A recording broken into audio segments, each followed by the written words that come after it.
விட்டார் அப்படின்னு என்ன ஆகுது? தூக்கி போடுவாங்க, பேர் சொல்ல மாட்டாங்க. அது சாப்பிட்டு தூக்கி அந்த பக்கம் வெளியே பார்ப்பாங்க. அது வரைக்கும் நம்ம பேரெல்லாம் ஆமா சுரேஷ் ரமேஷ் எல்லாம் அது வரைக்கும் தான் அவன் தூக்கி போடு. அப்போ அவர் நம்மை விட்டு பிரிந்து விட்டார் என்று சொன்னால் அவ்வளவுதான்.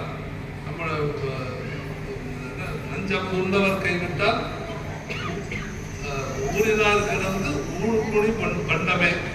ஞானசம்பந்த பெருமான் திருவாரூர் பதிகத்தில் சொல்லுவார், தந்தையார் போயினார் தாயரும் போயினார் தாமும் போவார், கொந்தவேர் கொண்டொரு கூட்டத்தார் பார்க்கின்றார் கொண்டு போவார், எந்த நாள் வாழ்வதற்கே மனம் வைத்தியா ஏழை நெஞ்சு அந்த ஆரோர் தொழுது உயரம், அவனை போய் தொழு உயரம்.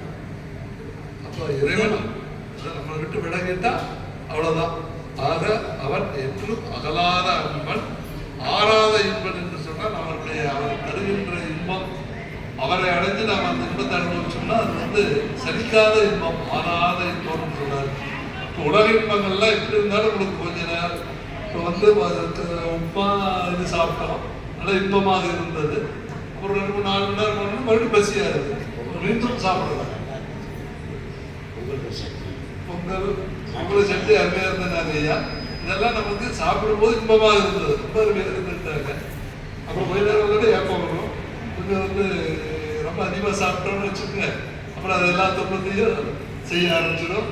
அதுபோல இது இந்த இன்பங்களெல்லாம் ஒரு அளவு காலத்தால் அளவுபட்டது.